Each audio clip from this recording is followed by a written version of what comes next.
What's up, everybody? So I want to make a quick video about the passing of, or the first steps to repeal Obamacare that actually passed through Congress today. And I found a very interesting article from the Rolling Stone I want to read parts of, really only to do with pre-existing conditions. There's a ton of other information I'm going to get to in other videos, but I just want to highlight the inhumanity that goes along with denying coverage for people with pre-existing conditions, and why this proposal does not allow people with pre-existing conditions to be covered in the same way they would under Obamacare. So the article is titled 5 Ways the New GOP Healthcare Bill is Even Worse Than Before. From high-risk pools to defunding Planned Parenthood, the House Republicans' repeal of Obamacare is bad news for American healthcare. So I'm just going to skip right to the pre-existing conditions section, and I'll start from here.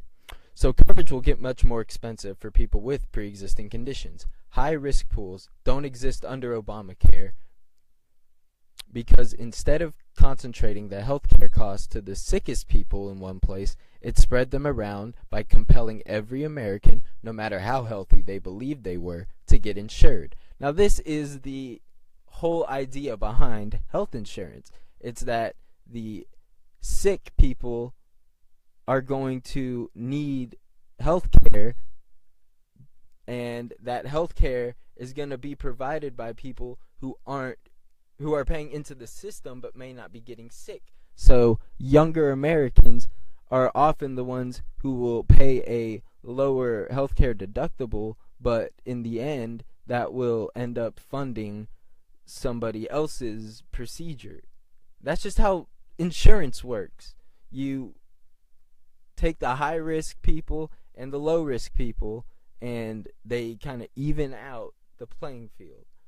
Now, high risk pools didn't exist under Obamacare, like I said, and it spread them around to every American, no matter how healthy they believe they were. So every American who didn't buy insurance had to pay a penalty of 2.5% of the household's gross income, or $6.95 per adult and $347.50 per child.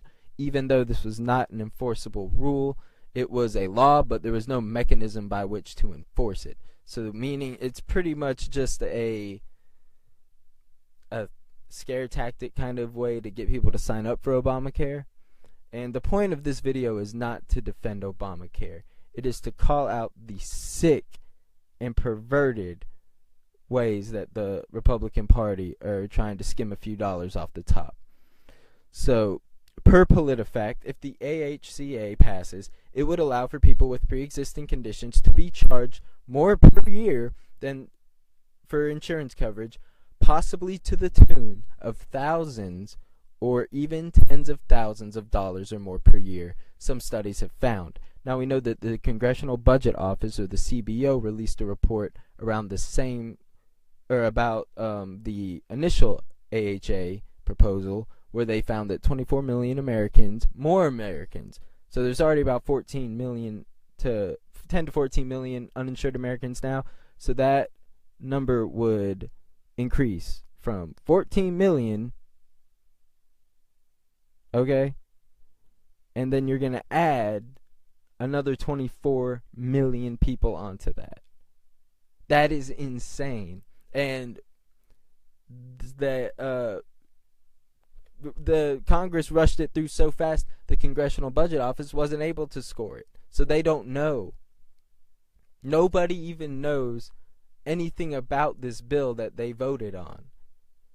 The Republican members of the Congress, some of them even admitted to never even reading the legislation. How the fuck are you going to sign on to a bill that you haven't even read or you don't know anything about? That's insane. And we all know that Paul Ryan, his career depends. It depends, like the damn diapers, on repealing and replacing Obamacare, because that's all he's been talking about for the last 8 years. So let me read you some of the things that pre-existing conditions are considered by healthcare companies to be. And it's pretty damn shocking. So, domestic abuse and assault, that's a pre-existing condition.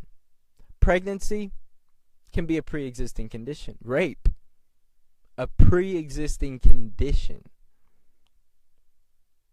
So if you're trying to sign up for healthcare, you got raped and you need some kind of rape kit, or you need some kind of operation, if you need counseling, that would not be covered under this healthcare proposal. If you got pregnant and you tried to sign up for healthcare, they would raise the amount you pay because you were pregnant, to no fault of your own, that they're going to implement, if they were to implement this. But it's a pre-existing condition. But let me read you some other pre-existing conditions, which I find kind of fascinating to even be considered as such. So, AIDS, HIV, acid reflux, acne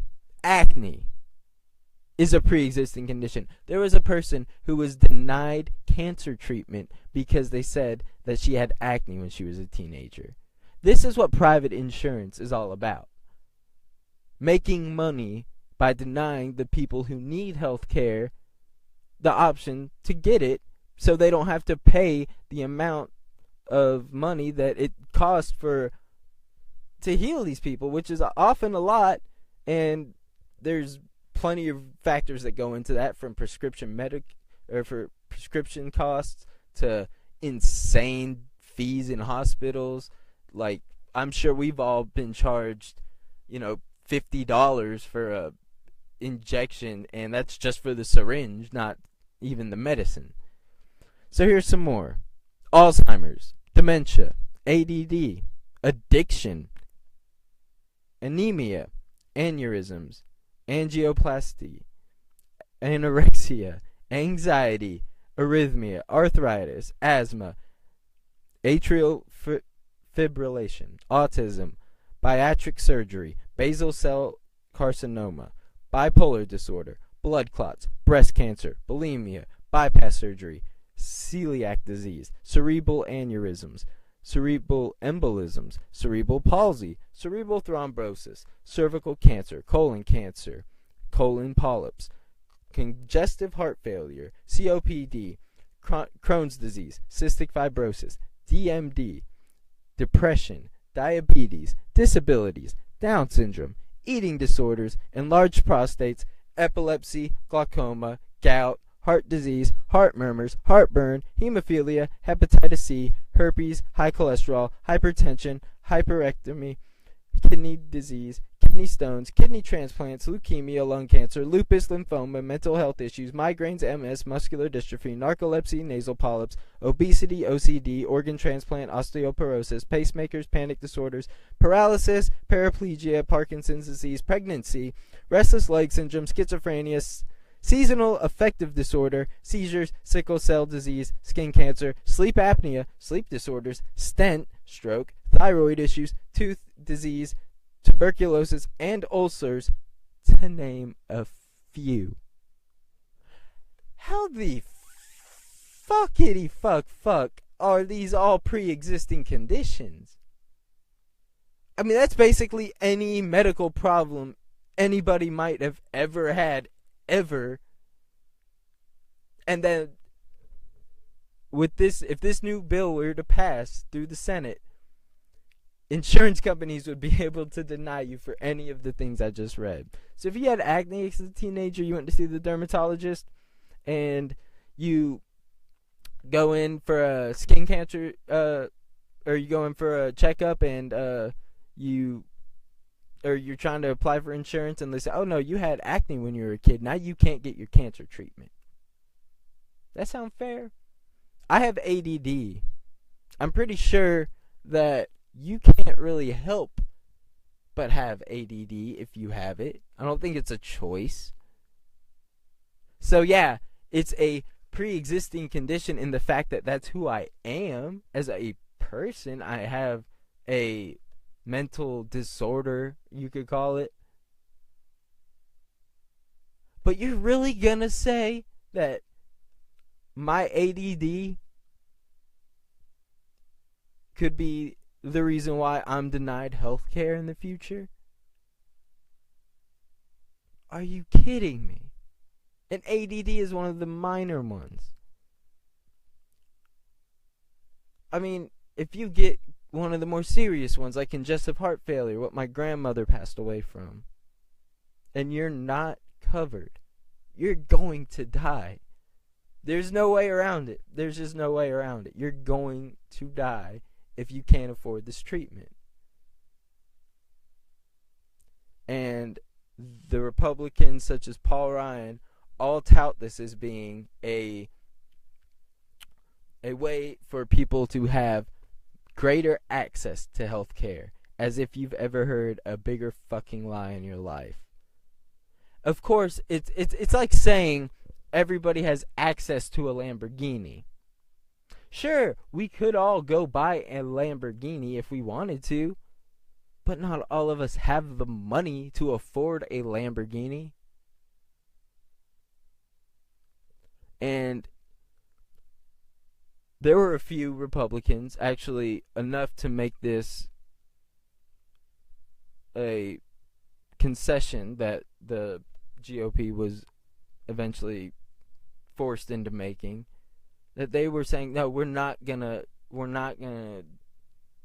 sign on to anything that denies people these pre-existing conditions, or at least have some kind of protections for them, because many of these people have dealt with these issues themselves.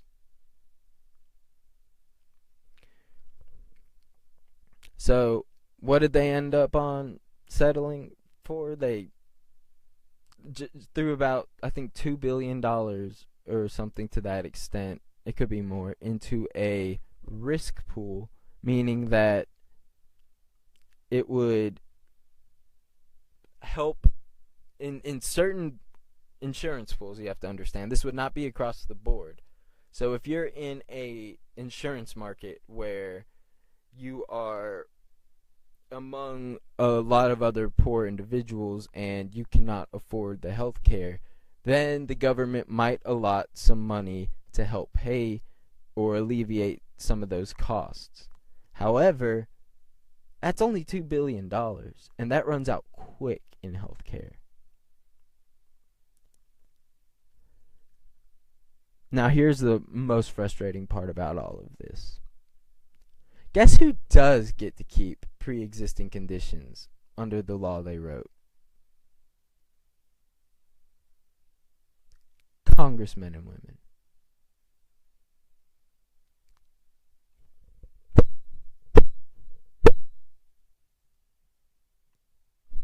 The same people who rant and rave against Obamacare, against the forcing of the government to make people get insurance, they want pre-existing conditions to be covered under their government paid for health care plans. Isn't that rich? So this is what I have to say to the Republican senators or congressmen.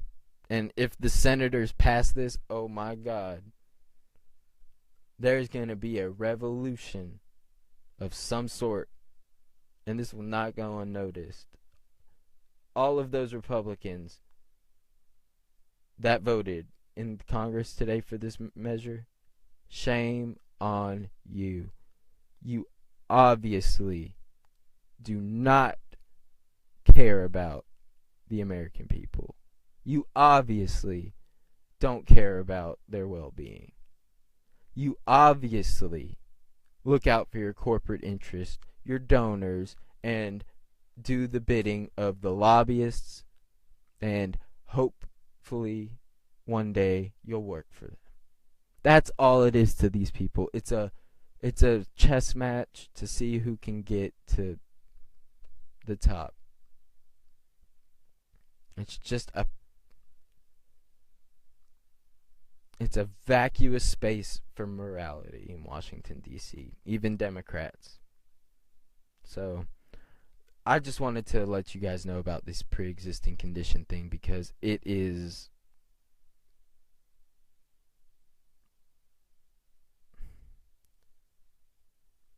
amazing that they can smile in the Rose Garden and announce this as a victory for the American people when they know good and goddamn well who it's a victory for, and it's their wallets and the wallets of their donors. Alright, that's all I have to say to you guys, and sorry my light went out. I've been having to shine my phone light on my face, but stay tuned for more updates and more liberal tears coming from me. If you like the Primo Show, like the page, subscribe to my YouTube channel. Peace the fuck out.